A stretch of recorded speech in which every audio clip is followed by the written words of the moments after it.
Welcome to Pretty Lies and Alibis. Join us as we seek the truth and travel the long road to justice. What's going on, everybody? It's Sunday, and that means it's time for another episode of Pretty Lies and Alibis. I'm Gigi. What's good, Fruit Loop? Not the weather. Oh my gosh, it's been so bad here. Rain, tornado warnings, rain. I know. I'm going to trade in my Jeep for an Ark. Yeah, let's start building one. We will not put mosquitoes and snakes on there. I don't mind the snakes. It's the mosquitoes. See, my lawn dude came to my door yesterday, and he said, I just want to let you know we found 4 snakes in your flower bed. I had just been stepping in there that morning. I'm moving. See, I don't mind those. Putting my house on the market tomorrow. I'm out. See, you know why I like snakes? Why? Because they get rid of rats. Yeah. That's why I like snakes. Because me and rats don't get along. Well, I mean, black snakes I won't kill. Yeah. They can live freely in my yard. But this one was kind of, I don't know, it kind of looked poisonous, but it was baby. So that means mommy's somewhere. Oh, yeah. And she's out to get me now that I have taken care of her offspring. I didn't do it personally. My lawn guy did. So I guess I'm an accessory. That's right. To snake murder. That's right. So anyways, we're going to get some new equipment this week. Yeah, it's here. We just got to pick it up. So I'm excited. We're going to get some new mics. Yeah. Yeah. So it should greatly improve the sound quality. Yeah. Yep. And so we're excited. You know, we're just kind of moving along as we can, getting new stuff to improve everything. Yep. So, yesterday would have been Victoria Rose's 4th birthday. And I think I saw that today was one of her brother's birthdays. Yeah, I saw that on one of the family's Facebook pages. Yeah. And it's just such a sad reminder. In fact, you stumbled upon her grave the other day. I did. I was up visiting a grave and saw it. So, yeah. Yeah. You sent me a picture. It's there's only a stool there right now. There's no headstone. I hope there's one coming. Yeah. She definitely deserves at least to have that. Yeah. Yeah. Let me tell you what hit me the other day. It was actually yesterday. And we've talked about before how much that case affected a lot of people. Mm-hmm. And I've never thought about the foster parents who had them prior to the Robinsons getting her. Mm-hmm. That how much that has affected them. Yeah. They had all 3 kids for seemed like a good while. Yeah. Yeah. I saw some posts that she had made in honor of Victoria Rose's birthday yesterday, and the kids looked so happy. And then you see Victoria Rose hugging this foster mom, and the body language was so different. Yeah. Yeah. She just looked very at ease and safe, and just if you were to put the 2 pictures side by side, it told a story. Yeah. Yeah. So don't forget, if you hadn't, go sign that petition. So it's Victoria's Law. Yeah, it's pinned on all of our social media pages at the top, so it's easy to get to. A lot of people have signed it, but every signature helps. Yep. And there's nothing going on there as of right now with that case. So yeah, everything's kind of at a standstill, but soon enough we'll hear something, hopefully. Yep. So you had a crazy dream. Oh my gosh. Yes, I did. And I totally blame one of our YouTube listeners, Nitro, for putting this thought in my head. So Nitro, this one's on you, bud. Good job, Nitro. Okay.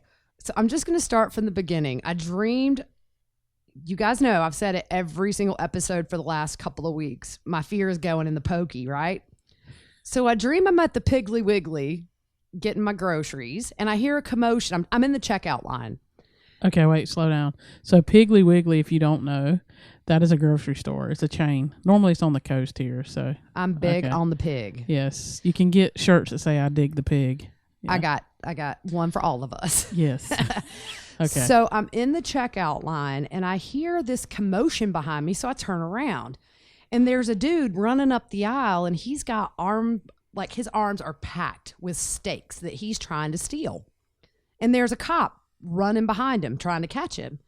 So I throw my leg out to trip up the thief, and I ended up and tripped the cop up. So I was like, oh, I'm so sorry. I was trying to help. So he arrests me. And the whole time that I'm going to jail, I'm in the back of the cop car crying. I'm like, I was trying to help. I'm innocent. And he said, sure you are. Everybody's innocent when they're in the back of a cop car. And I was like, this is not good. So we totally skipped my trial, and I arrive at prison. Okay, so I'm in prison. And I'm just... For tripping a cop at the Piggly Wiggly. Yeah. Yeah. One time I tripped on a curb going to the Piggly Wiggly. I laid out in front of everybody. That's beside the point. So I go into prison, and they take me to my cell. And my cellmate is this scary looking woman. And I'm just like, I want to go home. When can I get my phone call? Fruit Loop will come get me out. And I must have been starving at 3 a.m. when I had this dream, because I was super hungry in my dream. And I thought, okay, I just need to get food and maybe I'll feel better about all this. So I go to the chow hall, and they slop this stuff on my little plate, and it looks like dog food. Not even gonna lie. So I sit down, and I remember feeling very disappointed in my meal. And so I'm sitting across from this really scary looking woman who's got crazy, I remember the tattoos were just super crazy all over her. They were all over her body. And I scoop up the food with my spoon, and I flick it at her. And it hits her right in the face. And I remember thinking, why did I just do that? So she comes over the table and starts pounding me, and I get a couple of shots in. Well, they put me in the shoe because I started the fight. The whole time I'm screaming, I was trying to help the cop. I shouldn't be here. So I go in the hole. And this is very Shawshank, but the wall is crumbling in one spot. So I tunnel out. And as soon as I get out of the tunnel, I do this very Shawshank thing, throw my hands up in the air, breathe fresh air, and I feel lights on me. So I open my eyes, and I'm surrounded by all these cops, or all these, what do you call them? Guards. The guards. And they've got guns all in my face. And I said, uh-oh. So they were like, well, you just made a huge mistake. And I was like, obviously. And so he said, well, we reviewed the surveillance, and you were trying to help the cop, but now that you've tunneled out of prison, that's 20 years. And so it's like a movie. I'm like, no. Yeah. And they said Fruit Loop was on her way to get you. And so I was trying to send you telepathic signals to come bust me out. And then I woke up and looked at the ceiling, and I was like, oh, thank the Lord. But it was one of those dreams that stuck with me all day. So Nitro, you're the one that said innocent people can go to prison, and I think you totally triggered that dream. There you go. Now, you have a funny story that sort of relates to this, and maybe little pieces of it crept into my dream. Could be. So one of my players was telling me one time that they were at we have Vallo is one of our grocery stores. I think they're going out of business, but anyway, so she was at the Vallo, and there was this guy who was stealing meat. So he was packing his clothes full of meat. So the manager saw him. They let him get outside, and when he got outside, the manager stopped him, and about that time, a ham fell out his pants, and he jumped up and looked at the manager and said, "Who's throwing ham at me?" So yeah, it kind of goes along with your dream. Oh my gosh, I'm still sort of traumatized. Yeah. But you've had a traumatic week, so everybody wants an update on the cat potty training. Come on, let's hear it. Always have traumatic weeks. Come on, let's just call a spade a spade. Yeah. So it was an epic fail, and I got a piece of cardboard and cut out a little hole in the center and made like a little glazed donut. Just put kitty litter all around the hole. Looked really cool. Put the cat on there. And, because I struggle with math, I failed to take into account the cat's kind of fat now. And the cardboard just gave way. So I'm holding the cat. He's looking at me like his eyes bulged out of his head like, she's trying to flush me down the toilet. And so he's gripped onto my arm. I got blood coming out. And so finally I just let him go and realized cats are meant to use the litter box, not the potty. And I'm not doing that again. His whole backside was wet. And then I had all this clumped kitty litter at the bottom of the toilet.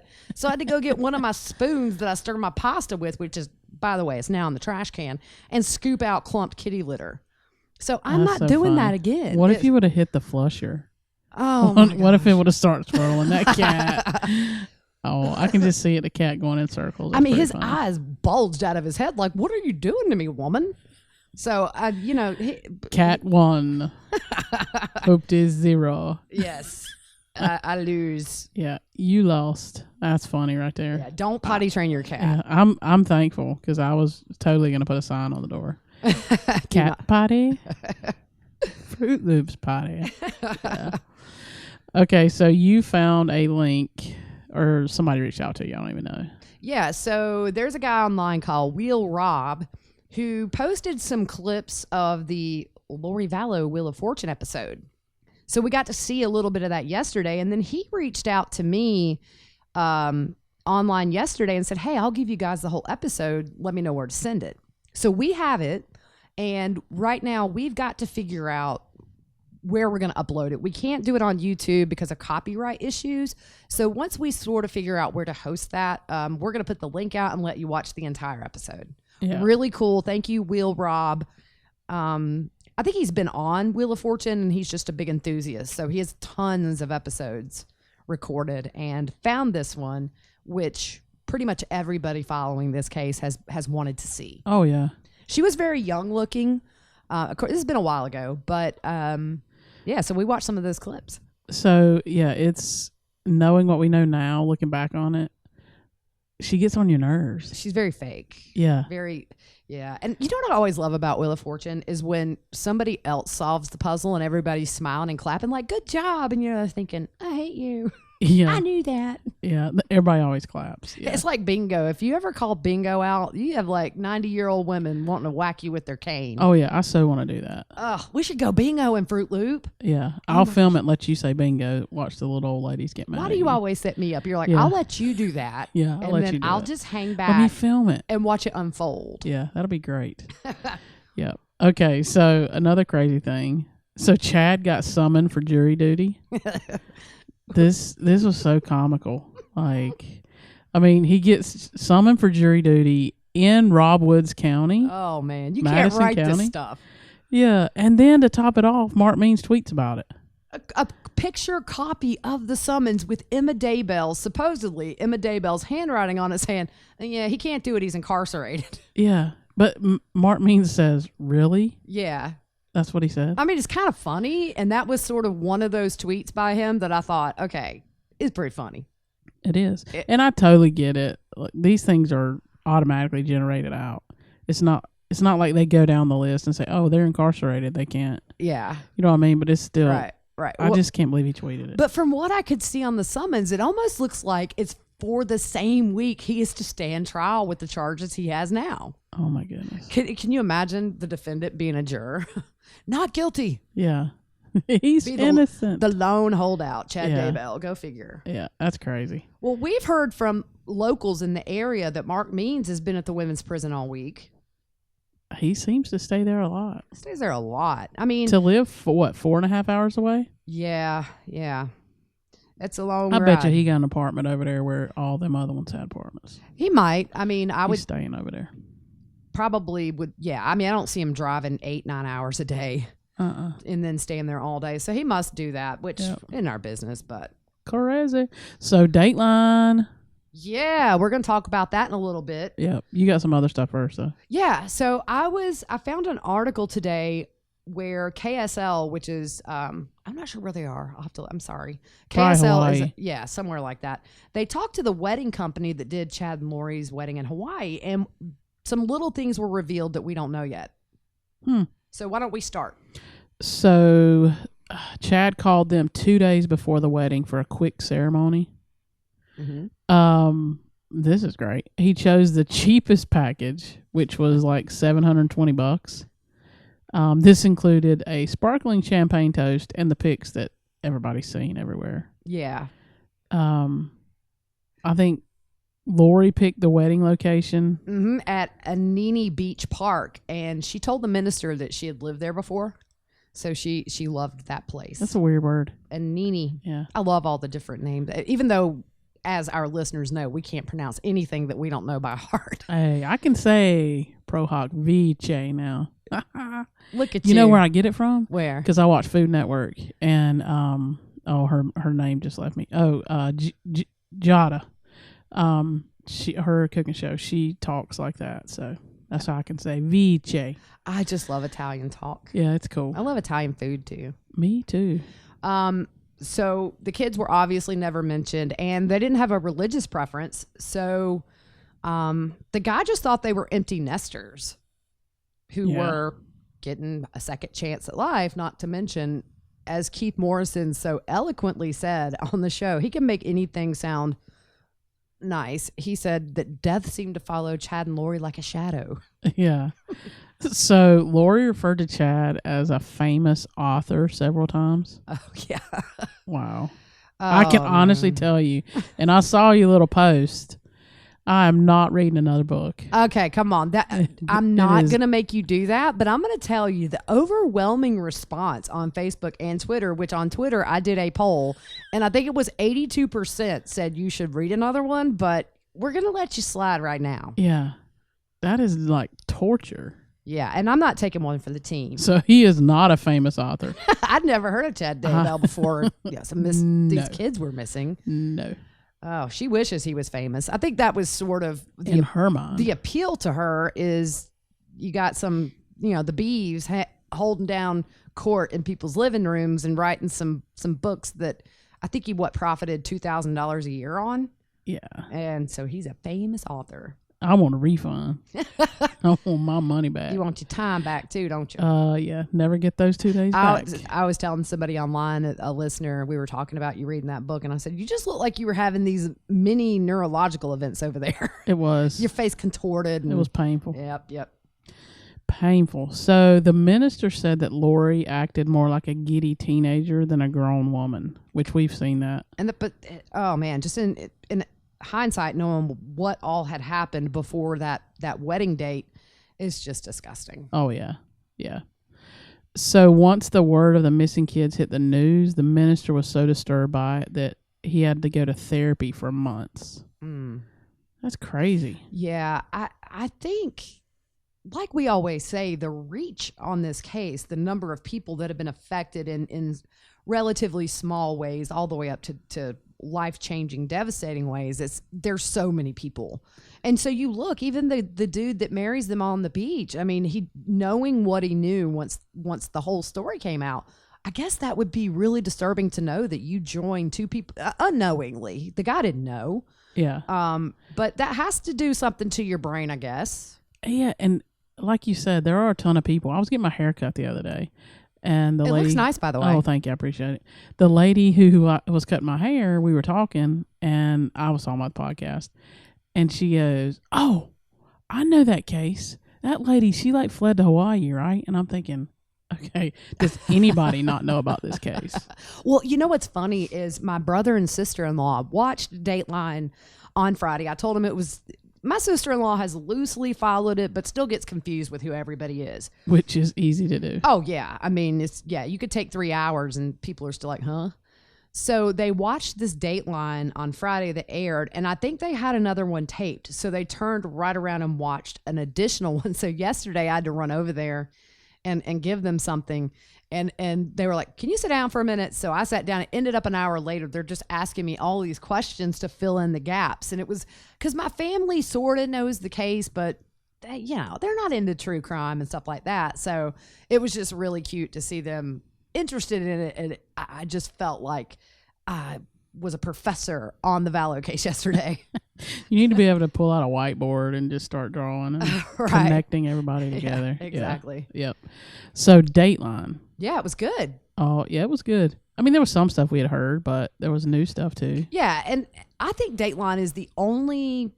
Well, I mean, the investigation discovery where they followed Kay and Larry around was so enlightening because it gave us a different viewpoint from, a firsthand account of the time where the kids were missing and we didn't know they were dead. Yeah. So that was super interesting to me. But a lot of times, like we've said many times before, if you follow this podcast and the case, it's really hard to come by details that you didn't know. But I think this one had a lot of stuff tucked in, especially with hearing from Tammy's sister. Yep. So she says this is the first time we have heard. Okay, so this is the first time we hear from her. Her name's Samantha. Her husband was cool. His name was Jason, right? Yeah, and if you watch the body language between these two, they are so fluid and it's adorable. Whenever she was talking about something that was really upsetting, I would watch and he would just grab her hand and squeeze it or rub it. They were so supportive of each other, and I think that's going to be crucial to her healing her heart. Yeah. I just thought they were cute. Yeah. So she says before the move to Rexburg that Tammy, Chad, her and her husband lived close to one another. Mm-hmm. That Chad and Tammy were affectionate and happy. When Tammy told her she was coming to visit a few weeks before her death and that she was coming alone, Samantha said that was odd.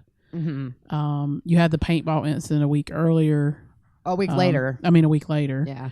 After that. And she would be dead 2 weeks later. Yeah. So I thought that was, if he normally comes with her, to me, it's red flag. Yeah. I think Tammy had told her sister that Chad had to work, and that was the excuse as to why he wasn't there. She never really, the one thing that I'm curious about is did her and Tammy ever really talk about anything relationship related? But I think maybe we've heard in the past she didn't. Yeah. That it was just a very normal weekend. But in the past, she had said that Tammy was dancing around the living room. They had a really great visit. And I guess as a woman, if you think your husband's having an affair, some women will want to talk about it. And I guess maybe you have some that are just embarrassed about it, even though it's not their fault. Yeah. But I guess maybe Tammy was hoping things would change and she wouldn't even have to go there. Yeah. With her family. Yeah. So Samantha also said that she felt Chad was avoiding her at Tammy's funeral. That's interesting. And I think that Tammy and Samantha were super close. Yeah. So I guess maybe he thought if anybody could feel suspicious about his behavior or whatever, maybe it would be her. Yep. Well, you think about it. She knew the dynamics. Right. She knew how he normally acted. Mm-hmm. And to see him acting differently, obviously she would catch up on it. You know, and pick up on it, sorry. Right. And some funeral pictures have popped up online in the last few weeks.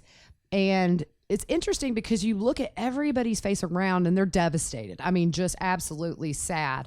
And Chad was very stoic in those, at least in the pictures that we've seen. Yeah. And I've tweeted one out, put them on Facebook. I saw a new one today that I'll put out too. Yeah.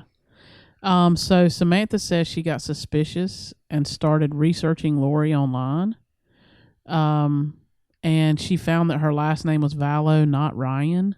Yeah. And that's a big deal. And I kind of was thinking about that earlier, and I bet they did that so that she wouldn't be able to Google Lori Vallo and then maybe see something about Charles's death, because that would be, my ears would go straight up. Oh, yeah. If you read something like that. Yeah. Because they were told that Charles had a heart attack.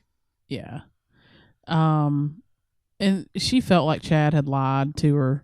So her suspicions about Tammy's death began. And I don't blame her. No. All these things just kept coming up. Yeah. And you think about, because I think he called her and asked, no, we're going to talk about that in a minute. But I just lost my train of thought because I was about to jump ahead. Welcome to my world. That's how your brain is all the time? Oh my gosh. You know this. We've been friends. It's like the scary squirrel. Like 30 minutes. Like the squirrel that runs out in front of a car and don't know which way to go. Yeah. That's what I felt like for a minute. Every 30 minutes, my brain just takes a little mini vacay. Yeah. So just the lying. Mm-hmm. Like that just simple thing of not telling her right last name. Right. Well, they also told, Lori told the heart attack story to JJ's school, if you remember. Yeah. And so that's when they got suspicious. They actually filed a DSS report on that. Yeah. If you remember, kind of way back. It's old stuff, but. Yeah. So Chad told Samantha that he couldn't go back to the house where he and Tammy had lived. That he was moving in with a friend. I'm moving in with a friend. A friend. Who was gosh. Lori? Yeah. Yeah. And she said in that thing that he that she had lost her husband. Her husband had died of a heart attack. Yeah. And she knew what he was going through. Lie number 529 million. If we had a dime for every lie they told, we could retire and move to the Bahamas. Yes. Yeah. But she said on the show, 1 month was too soon for anyone to get over my sister. And I felt that. Yeah. Because you think these guys have been married 20-something years. They've got a bunch of kids together. They have grandbabies. Yeah. Almost 30 years married. Right. And then all of a sudden, a month later, he's remarried and just happy as a clam on the beach in Hawaii. Yeah. So Chad called her husband, Jason, and told him to keep it a secret, but that he got married in Hawaii. And Samantha said that they felt betrayed and upset, especially since Tammy's death had only been dead a month. Yeah. And when they asked why, and then Chad gets, here we come again with he knew Lori before. Mm-hmm. She was going through a loss of a spouse. Hello. Yeah. Even in a normal sense, it's insane. Now, Shane Bishop, who is the executive producer for Dateline, he live tweeted during this, and he said that much more was talked about on that phone call between Chad and Jason, and that in a future episode they would dig deeper into that phone call where Chad said he had gotten married. So I'm really interested to hear at some point what else was talked about. Yeah. Yeah. So Chad called and asked if they knew anything about Tammy's body being exhumed, and obviously they didn't. So they went to the graveyard and saw that it was true. Yeah, and that, I'm sure for Samantha, that has to be a really hard thing where you just want your sister to rest in peace, but at the same time, I'm sure at this point her suspicions are getting bigger, and so maybe to her that it was where, okay, maybe we'll find out something here. Yeah. Here's another red flag. So he tells her, and this may be somewhere I might be jumping ahead, but so Chad tells Samantha that the medical examiner told him there was no need for an autopsy. I thought he said the mortician. It might have been the mortician. Now that's what I thought. What in the world? Because morticians are the ones that do embalming and they prepare the body for viewing. So he would have, the mortician would have no say in who gets an autopsy and who doesn't, unless they're preparing a body and they see signs that maybe the medical examiner missed.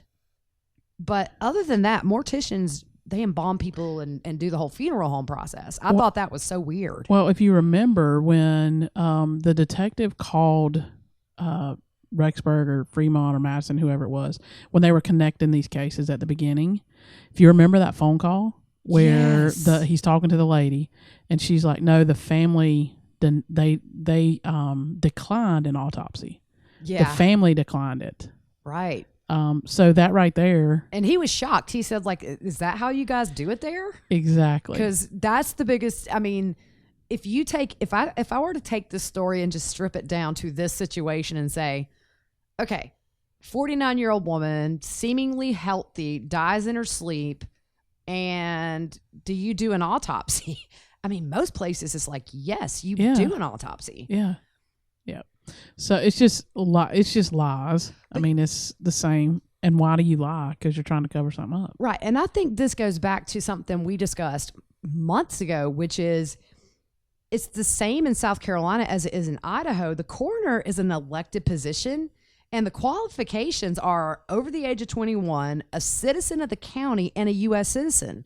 In some states, there are no laws requiring you have medical degrees or even take a medical class. And then you're responsible for determining who gets an autopsy, and then you're responsible for making or breaking a case. Yeah. I find it crazy weird that in the United States, and we claim to be on the cutting edge of everything. I can go right now, and if I get enough support, I could be a coroner, and then I could be totally the main person in deciding, was this murder or was this natural? Yeah, that's crazy. Yeah. Okay, so the police came to Samantha and Jason and asked them if they had heard anything from Chad that may lead them to where the kids are. And I think that's when she realized she had been lied to about Lori not having young kids, because if you remember, that's what he told her. Yeah, and that had to be such a shock because I guess at some point you trust what he says, that she's an empty nester. She doesn't have kids. I can't imagine the tidal wave of emotion when those police show up and they're like, hey, do you know how we can find her kids? Can you imagine? Like, you've known this guy 30 something years. Yeah. He's been in your family. You've shared a lot of really deep moments with this person. And then all of a sudden you find out he's connected to 2 missing kids. Yeah. I can't, that has to be such a mind thing to grasp. On top of it, you're grieving this very sudden and unfortunately young loss of your sister. Oh, most definitely. Yeah. And to know he may have played a hand in it after what you're seeing and hearing. Right. So I liked her. She was like spunky and I stuff. really, really liked her. She was such an advocate for Tammy. And I felt like, I mean, there's something, I don't have a sister. You're about as close as I got. But, you know, there was that protectiveness of it just came across. Yeah. Yep. So she said she was mad when she saw Lori and Chad prancing around in Hawaii. I bet. Yeah. She had, when she talked about being physically ill, watching the news coverage of them searching Chad's property the day that the bodies were found, like just how she responded, who could do this to kids? Yeah. And she was emotional. She got emotional at that point. Well, if you remember when they were piecing together all of this GPS data from Alex's phone, and then you have the text from Chad that really, I mean, just kind of sealed his fate as far as them really understanding that the day after, Tylee goes missing, he talks about shooting the raccoon and burying it. That was so a written story. They went to Samantha and asked her about a pet cemetery. And she was able to confirm that it was next to the fire pit. And I really, because they talked a lot about it. Obviously, animals were a big deal to Tammy. In fact, on her headstone, there are little ducks. Yep. But I think it's really cool because in a roundabout way, to me, it made me feel like Tammy and her sister, in some small way, confirmed what they needed to know about that pet cemetery that eventually led the police to those bodies. Yeah. And I kind of just felt like that was poetic. It's a terrible situation, but Tammy and her sister, with their love of pets and obviously the hard loss of pets, the pet cemetery, they go to Samantha. She's like, oh, yeah, here it is. Boom. That's where Tylee was. Yeah. I just thought that was karma. Yeah, I totally agree. So Samantha started putting things together with everything that was coming up that was lying, that didn't make sense. Oh, that's me beeping. Check over your here. sugar. Yeah, that's me beeping. We're good. All right. So it just started, things just started to fall into place with her, with things that she had heard and he had told her. Mm-hmm. Even that Chad told her that he and Lori were empty nesters. Yeah. Or they would be empty nesters because their kids were grown. Well, if you remember, Samantha was mentioned in the phone call with Melanie Gibb, not by name, but he talks about his sister-in-law who was playing a dark game. In other words, trying to get the investigation focused towards him. Yep. So we found out that was Samantha that he was talking about. She don't pull no punches. I don't blame her. No. I mean, and until you get into in that phone call with Melanie Gibb, Chad talks about her being unhealthy. She wouldn't go to the doctor. She wouldn't. I tried to convince her. Blah blah blah blah. But then you have Samantha on the other end saying she was healthy. Blah blah blah blah blah. So, right. Well, she had just seen her. Yeah. And I mean, and then you have Chad saying she was getting weaker and her heart was failing. Well, I mean, it would have been. Liar. He's got a case of diabetes. Yes. Liar. The text to Tammy, according to the investigators that were going over all of this text, said that the one to Tammy was very different than what he normally sent to. Oh, the one about the raccoon? Yeah, I guess maybe he must be just one of those people that's one or two, yes, no, okay, see you soon, whatever. Yeah. But this was a story. You know, it was written. It was a mini story. It was like he would put in a book. Because he's a famous author and he can think of these stories on the top of his head. I have to say, his raccoon story might have sealed his fate. Aside from the fact that the kids were on his property. Yeah. I'm going to tell you, you being around people, you get a sense of people. Mm-hmm. And you get a feeling. And I'm going to tell you, like what we're getting ready to talk to, all these people that were around them, they got a feeling. Like Cheryl Wheeler, Mm-hmm. That's Charles Vallo's ex-wife, didn't want her sons around Lori. Yeah.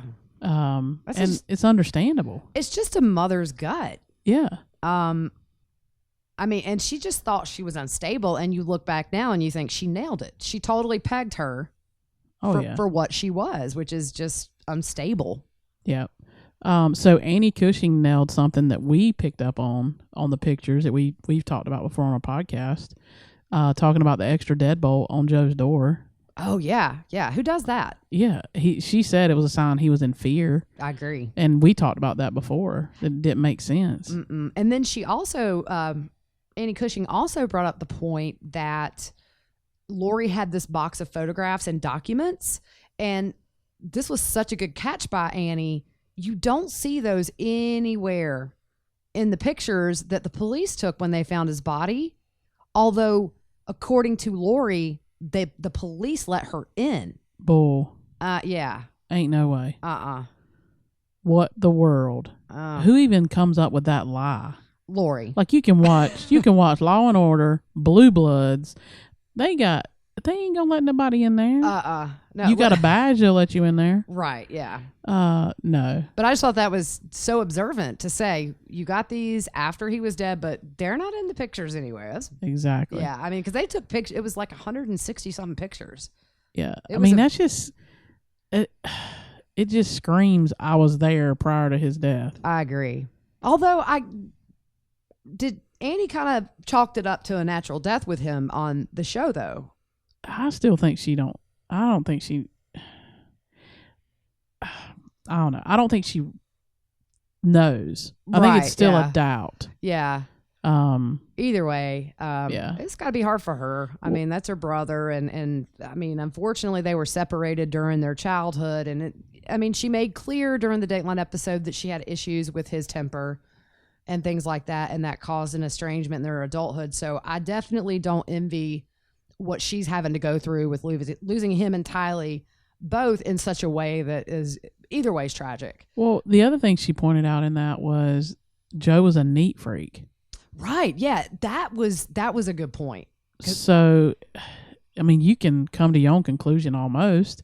If he's a neat freak and that apartment looks like that, yeah. Then you have Lori saying that I've got this paperwork and these documents, these photo albums. Yeah, it almost looked ransacked. And once I heard what she said later that night, I went online and looked through those pictures again, and it looks ransacked. Yeah. Not crazy ransacked, but it does look like maybe somebody was looking for something. I guess we'll never know. Nope. But we did learn something that we have wondered about since the beginning of all this. Oh, yeah. That Joe did have a life insurance policy, and it was for $150,000 that paid out to Lori in 2018. That's big. So I wonder at what point in 2018, because we know they say towards the end of that year is when Lori first started making contact with Chad, although other people seem to think it was sooner than that. Yeah. So that might have been the money she needed to get kind of a running start. Yeah. To do the move, to do whatever. Yep. And I'm sure Tylee probably didn't see any of that money. No. Yeah. You know what was interesting is Shane Bishop tweeted throughout the show, and so he gives little nuggets. When they do the next episode on this, I highly recommend you follow Shane's Twitter account. I tweeted it out during the show. When it comes back time again, I'll do it. He said that, ironically enough, Charles Vallo's father at some point had written a book about the end times. Yep. I just thought that was very eerie. Yeah. And how about Charles's pickup line when Kimberly, his first wife, was on there? How beautiful is she? Yeah. His pickup line where I don't remember exactly, but he said something about what's your name, and she said Kimberly, and he said, well, how about I just call you my wife? That's your name, my wife. I was like, this is smooth dude right there. But they had some issues towards the end, and he became a little bit unpredictable, and she gave an example of how he was kind of playing around with a gun and it went off and barely missed her head. But you could tell she had fond memories of Charles. Yeah.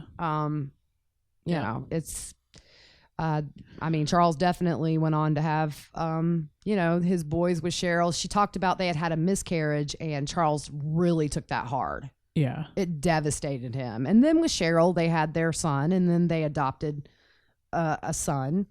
So, yeah, but when Cheryl was on the show, she was talking about hearing her son screaming and crying outside when he got that text from Lori about Charles dying. That's horrible. Is that not terrible?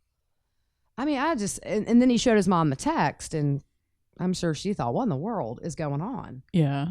I mean, who does that? Yeah. Something like that. And there's times where you can't avoid it. You have to tell it over the phone. Yeah. But you would have thought she would have went through the Cheryl.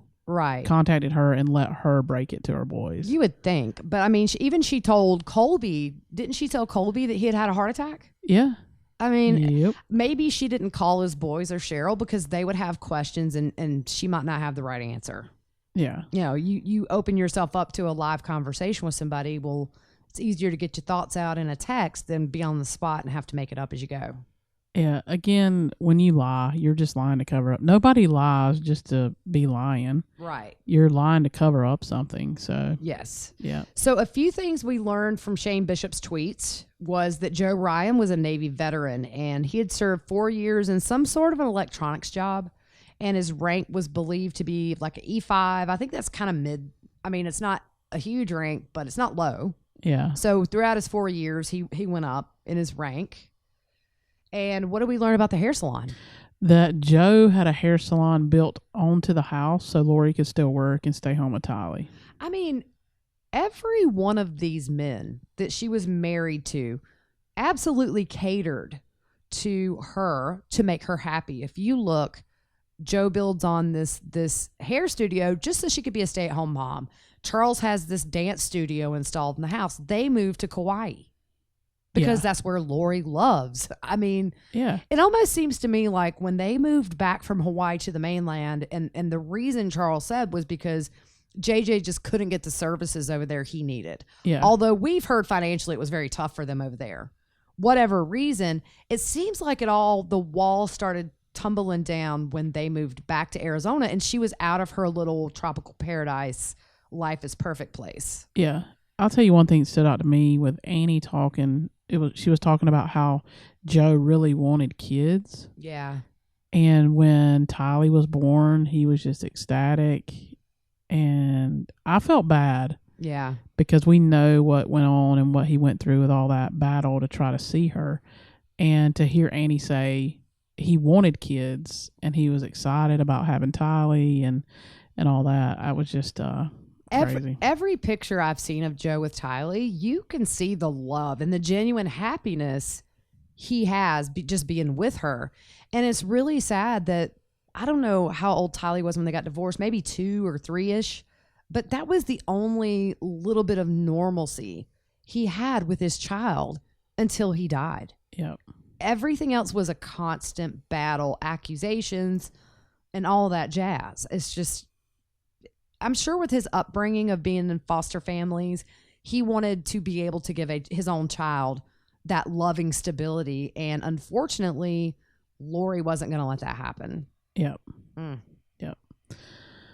So Shane tweeted out that initially his contact with Tom Ware and Vivian, they expressed horror at what had happened to Tylee. Now, we tweeted out on Facebook yesterday about Tom Ware. So why don't you tell our listeners, since we brought him up here, what in the future we're planning to do, kind of how it came to be. Yep. So he reached out to us. So he actually had not heard what had happened to Tylee and JJ. Until when? It was like a few months ago. Yeah. So Like it was recent. yeah. And Vivian was the same because I think he called Vivian and told her what happened, and they were both like, what? Yeah. They couldn't believe it. So Right. then he started catching up on the case and everything, and he reached out to us and just shared some stuff with us. So we're in the middle of breaking all that down. It was about a 3-hour conversation. Yes. It was very long, and Yeah. so at some point we'll go through it. We're really kind of going to pick through what's relevant to the kid, to Tylee Yeah. and Lori and that kind of thing. Yeah. But he did call me out because on a past podcast where we were talking about them, there was an example given where at the end of the day they would go out to the bar.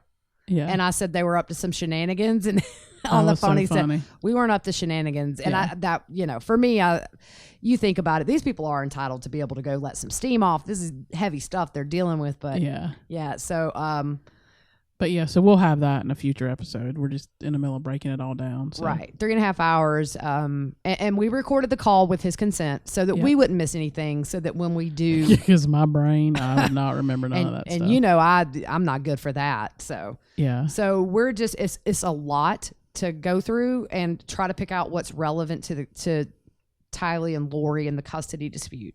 Yeah. Yep. So a therapist told Lori to stop calling Joe a pedophile in front of Tylee. That was another thing Shane tweeted out. That's called alienation of affection, and that is a big no-no in custody battles where the judge, if they find out that you're doing this to your kid, they'll strip you easily of visitation rights. It's toxic because you condition a child to think a certain way if you constantly are saying the same negative things about a parent.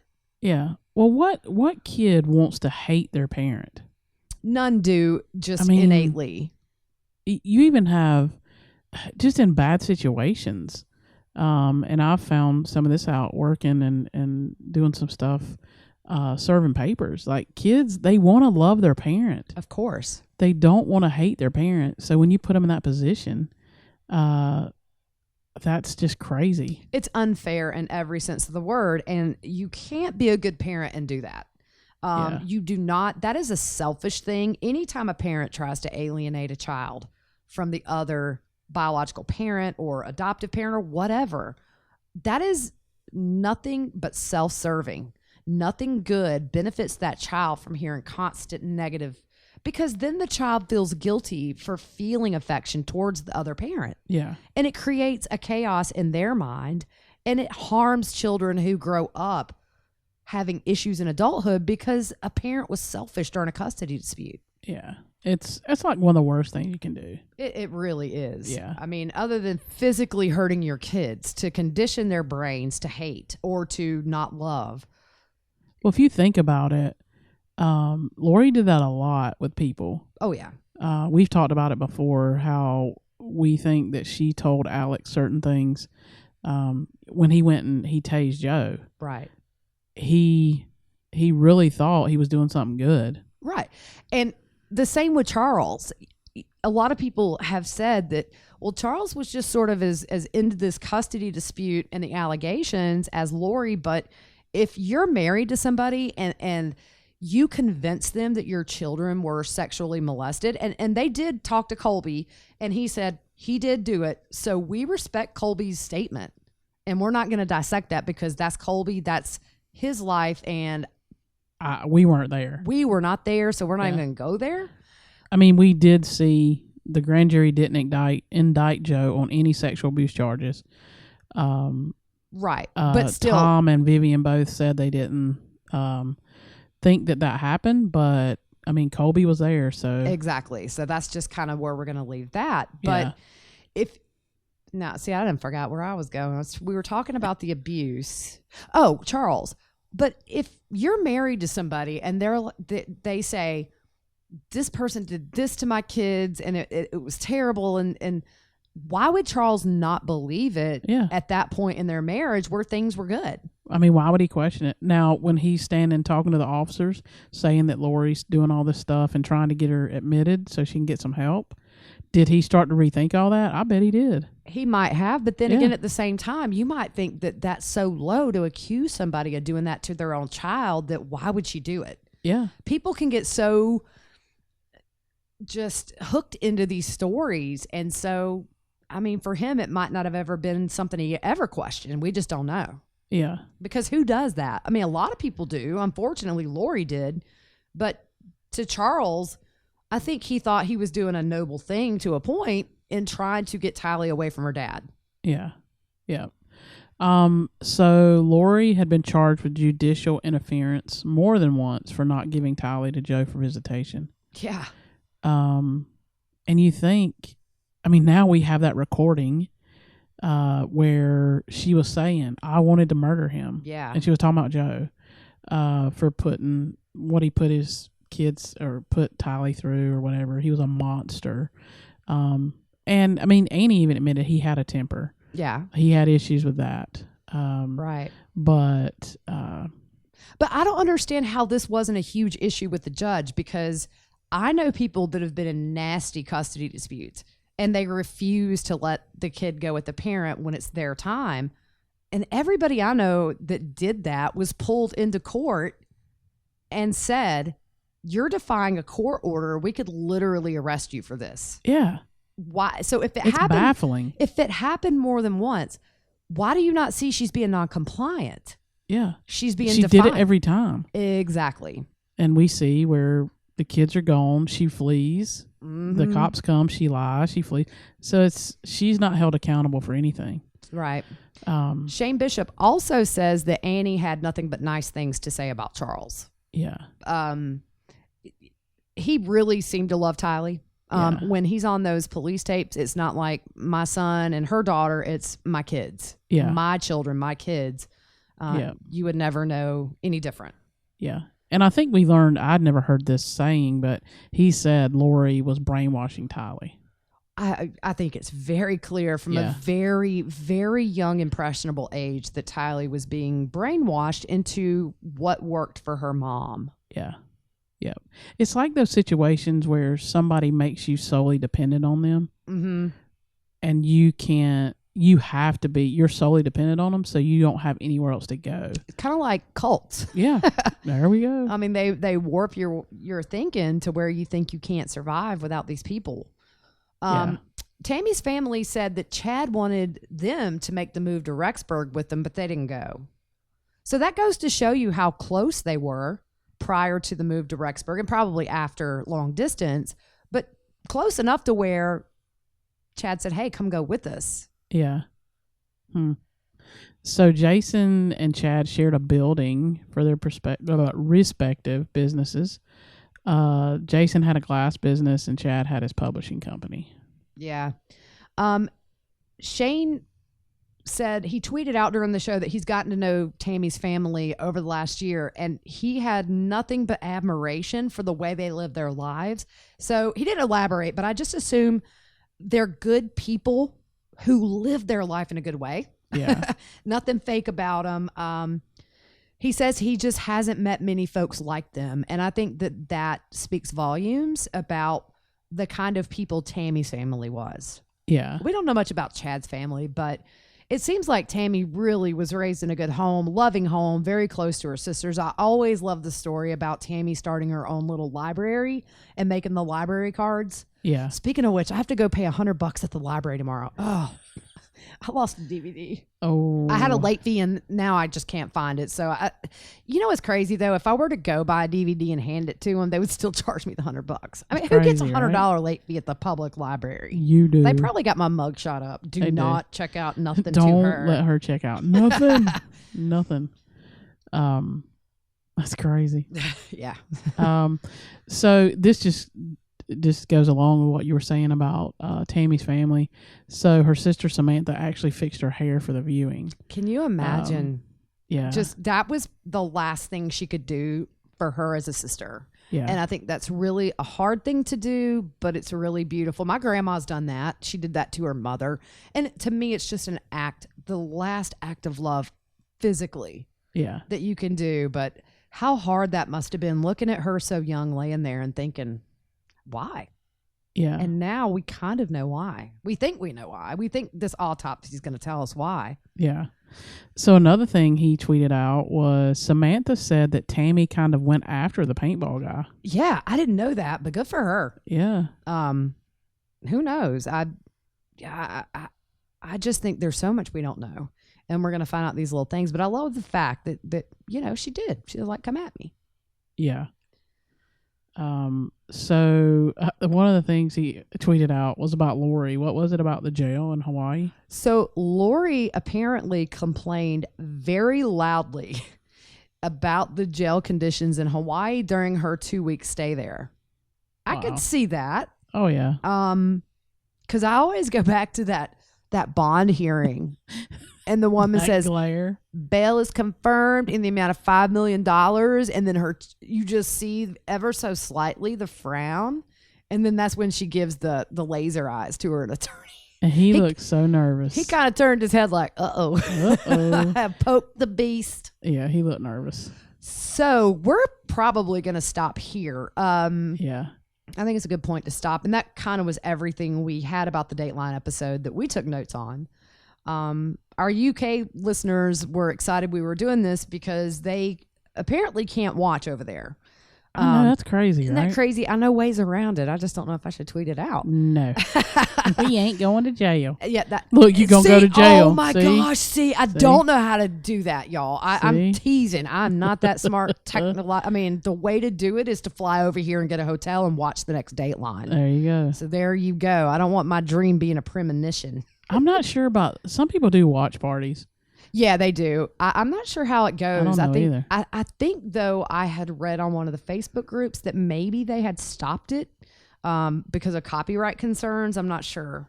Yeah. So I don't think there's anything coming up this week. I just think we're still on murder charge watch. Oh, yeah, it's coming. Bring it, Rob. Yeah, let's go. We always shout Rob out every episode. I know, right? I know. Yeah, so I don't think we're going to do the Southern Goodbye today. No, let's not do it. Let's not do the Southern Goodbye. We're just going to hang up. Click. Bye, y'all. Bye. No. So if anything comes up between now and Wednesday, we're definitely going to hop on, do a sweet tea session.